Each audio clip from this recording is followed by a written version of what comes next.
क्या आप जानते हैं कि आत्महत्या या अकाल मृत्यु के बाद आत्मा किस हालात से गुजरती है? शरीर तो छूट जाता है, लेकिन आत्मा? शास्त्र कहते हैं कि ऐसी आत्मा तुरंत शांति नहीं पाती, बल्कि अधूरी इच्छाओं और दर्द में भटकने लगती है। आज हम रूह का सफर में जानेंगे अकाल मृत्यु और आत्महत्या के बाद आत्मा की असली स्थिति और शास्त्रों का गहरा रहस्य।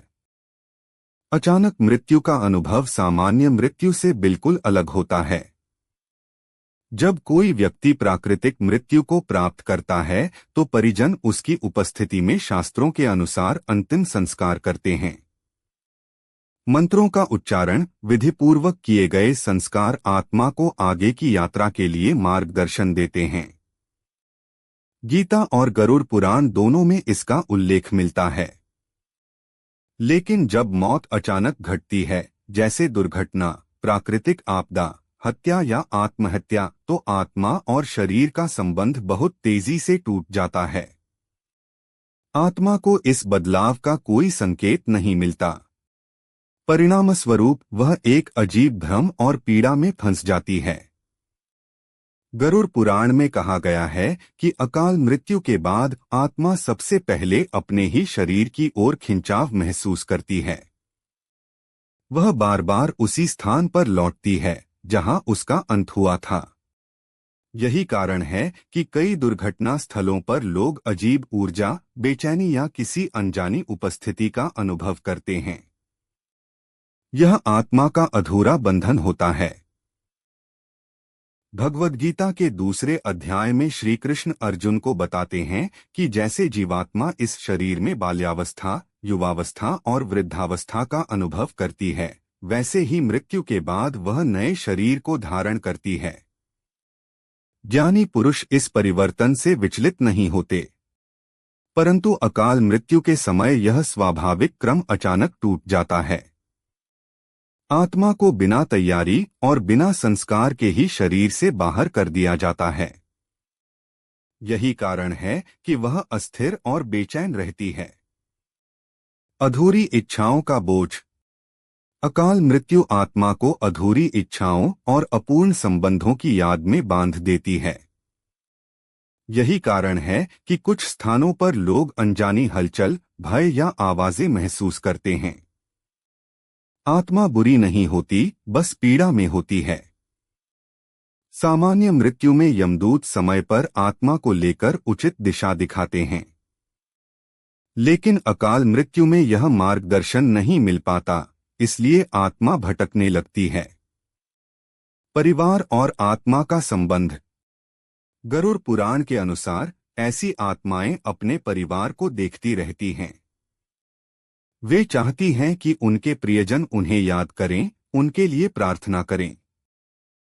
जब ऐसा नहीं होता तो उनकी बेचैनी और भी बढ़ जाती है। उदाहरण स्वरूप, यदि कोई युवक सड़क दुर्घटना में मारा गया हो तो उसकी आत्मा उसी जगह पर खिंची रहती है और अपने प्रियजनों को पुकारती रहती है।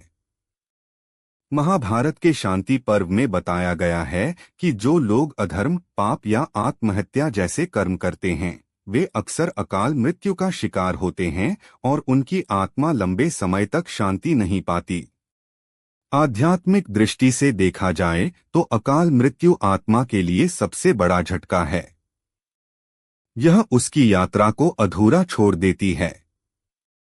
इसलिए शास्त्र हमें बार बार यह संदेश देते हैं कि जीवन धर्म और सत्कर्म से जीना चाहिए, क्योंकि मृत्यु तो निश्चित है, परंतु वह कैसी होगी यह हमारे कर्म और आचरण पर निर्भर करता है। अकाल मृत्यु और आत्मा की दशा। शास्त्रों में इसे सूक्ष्म बंधन कहा गया है। जब तक परिवारजन समय पर अंतिम संस्कार की विधियां पूरी नहीं करते, आत्मा उस स्थान पर बंधी रहती है जहां उसका प्राण निकला था। गरुड़ पुराण में उल्लेख मिलता है कि अकाल मृत्यु प्राप्त आत्मा अपने शरीर और मृत्यु स्थल के पास मंडराती रहती है। अचानक मृत्यु के कारण उसके भीतर अधूरी इच्छाओं और असहायता का गहरा भाव रह जाता है। ऐसी आत्मा के चारों ओर घना अंधकार और शून्यता बनी रहती है। न तो वह अपने प्रियजनों की पुकार को ठीक से सुन पाती है और न ही दिव्य लोकों की ओर जाने का मार्ग देख पाती है। यही कारण है कि किसी वीरान मकान, पुराने कुएं या दुर्घटना स्थल पर लोग अक्सर अजीब बेचैनी, डर या अनजानी उपस्थिति महसूस करते हैं। यह उसी आत्मा का संकेत होता है जो अभी तक मुक्त नहीं हो पाई है। गरुड़ पुराण के अनुसार अकाल मृत्यु पाने वाले को तुरंत यमदूत नहीं ले जाते, क्योंकि जब मृत्यु प्राकृतिक अवधि से पहले हो तब यमलोक का मार्ग तुरंत नहीं खुलता। आत्मा एक मध्य अवस्था में फंस जाती है, न तो वह पूरी तरह पृथ्वी से अलग हो पाती है और न ही अगले लोक तक पहुंच पाती है। यही उसकी सबसे बड़ी पीड़ा बनती है। इस अवस्था में आत्मा बार बार अपने परिवार को पुकारती है। कभी सपनों में आती है तो कभी घर के कोनों में अजीब आवाजें या संकेत छोड़ती है। शास्त्रों में बताया गया है कि ऐसे समय परिवार को श्राद्ध, तर्पण और दान करना चाहिए। इससे आत्मा को यह अनुभव होता है कि उसे याद किया जा रहा है और उसका मार्ग प्रशस्त किया जा रहा है। यदि यह उपाय न किए जाएं, तो धीरे धीरे आत्मा प्रेत योनि की ओर खींच सकती है। अधूरी इच्छाएं इस पीड़ा को और बढ़ा देती हैं। किसी का विवाह अधूरा रह गया हो, किसी का बदला अधूरा रह गया हो या संतान सुख न मिल पाया हो तो आत्मा इन्हीं विषयों के इर्द गिर्द भटकती रहती है। गरुड़ पुराण कहता है कि इस अवस्था को सबसे भयानक इसलिए माना गया है क्योंकि आत्मा के पास शरीर नहीं होता, लेकिन भूख, प्यास और दर्द का अनुभव उसे वैसा ही होता है जैसा जीवित रहते हुए होता था, परंतु उसे इन कष्टों से छुटकारे का कोई साधन नहीं मिलता। धीरे धीरे ऐसी आत्मा के चारों ओर की ऊर्जा और अधिक भारी और अंधकारमय हो जाती है। अचानक टूटे हुए जीवन के कारण आत्मा के मन में चिड़चिड़ापन और क्रोध भी आ सकता है। यही वजह है कि अक्सर कहा जाता है, हिंसक मृत्यु पाने वाले लोगों की आत्माएं लंबे समय तक अस्थिर रहती हैं। वे अपनी उपस्थिति का एहसास जीवित लोगों को कराती हैं, कभी सपनों, कभी अजीब ध्वनियों और कभी अचानक डर या उदासी के रूप में। गरुड़ पुराण इस दशा को अशांत प्रेत अवस्था कहता है। इसमें आत्मा एक धुंधली छाया से घिरी रहती है और बार बार वही क्षण जीती है जिसमें मृत्यु हुई थी। यही उसकी सबसे बड़ी यातना बन जाती है। इसीलिए शास्त्रों ने उपाय बताए हैं, तर्पण, श्राद्ध, गीता पाठ और पवित्र नदियों में जल अर्पण। ये कर्म आत्मा की पीड़ा को कम करते हैं और उसे आगे की दिशा प्रदान करते हैं। आत्महत्या और दुर्घटना दोनों को शास्त्रों में अकाल मृत्यु का सबसे कठिन रूप माना गया है। सामान्य मृत्यु में प्राण धीरे धीरे निकलते हैं, परंतु इन स्थितियों में आत्मा को अचानक ही शरीर से बाहर कर दिया जाता है। आत्महत्या करने वाले की दशा और भी दारुण होती है क्योंकि उसने अपने ही हाथों से जीवन की यात्रा को तोड़ दिया। भगवद गीता में भगवान श्री कृष्ण कहते हैं कि जीवन का उद्देश्य कर्म करना है, उससे भागना नहीं। आत्महत्या करने वाली आत्मा बार बार वही परिस्थितियां झेलती है जिनसे वह बचना चाहती थी।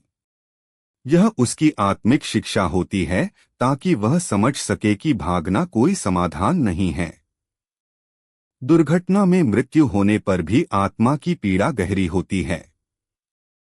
क्योंकि मृत्यु अचानक होती है, इसलिए आत्मा कई दिनों तक यह स्वीकार ही नहीं कर पाती कि उसका शरीर छूट चुका है। दुर्घटना स्थलों पर जो अजीब ऊर्जा महसूस होती है, वह उसी आत्मा की बेचैनी होती है।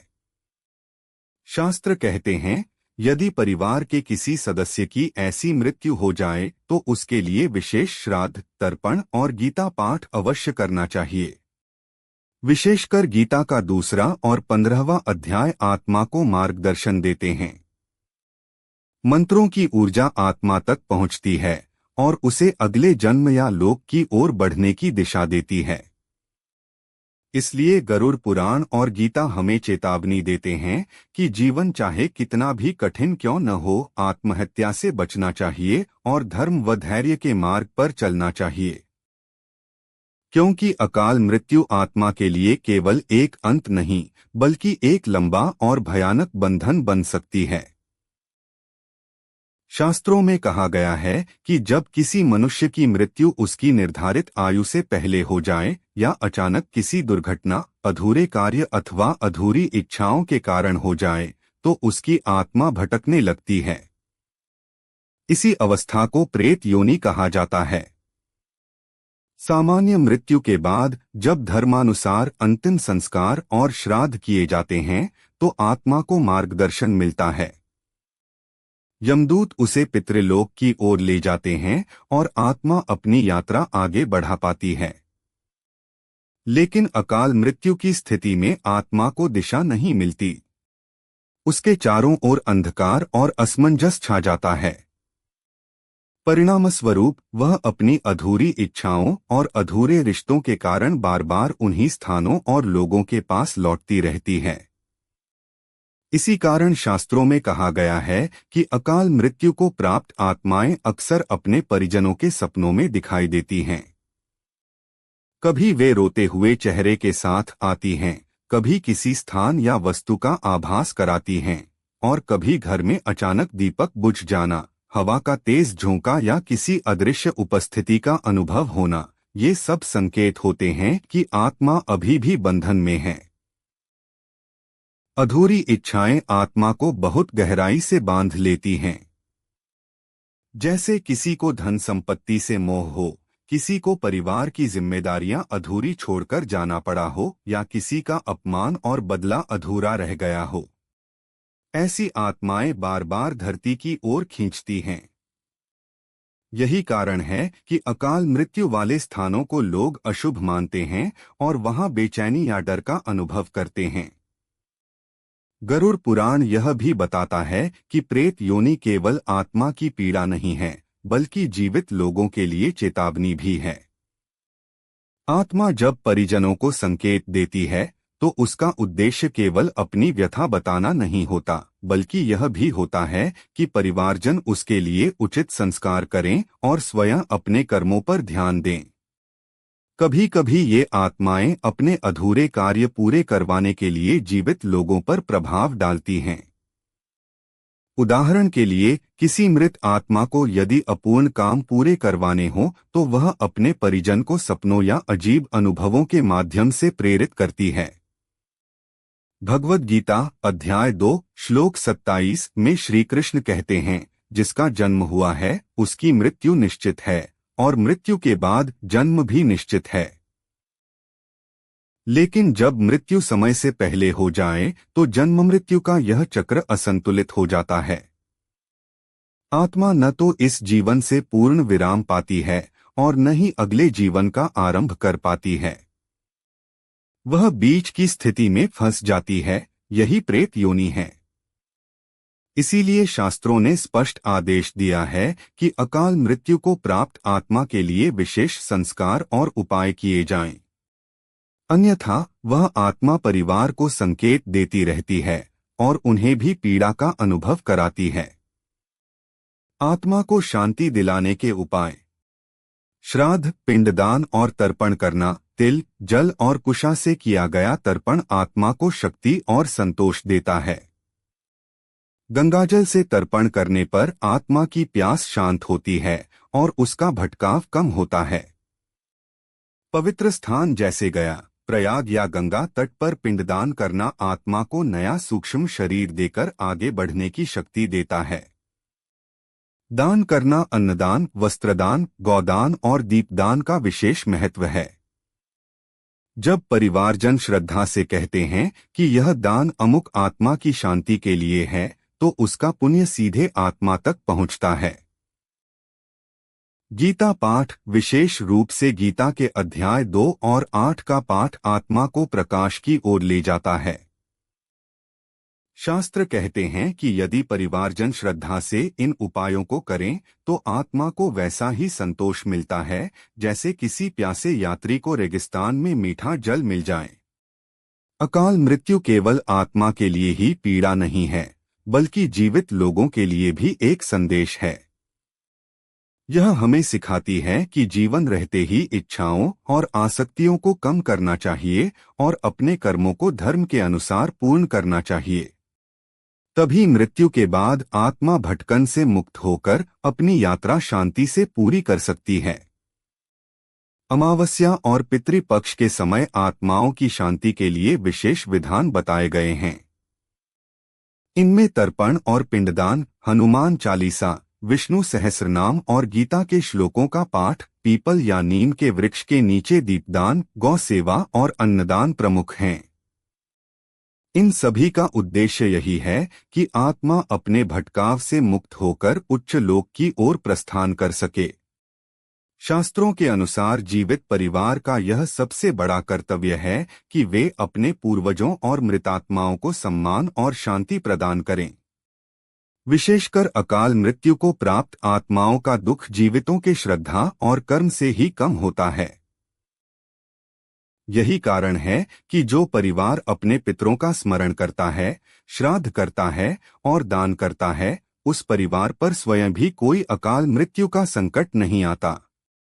इससे स्पष्ट है कि संस्कार और उपाय केवल परंपरा भर नहीं हैं, बल्कि आत्मा की मुक्ति और शांति के लिए आवश्यक साधन हैं। यदि इन्हें न किया जाए तो आत्मा का भटकाव रुकता नहीं।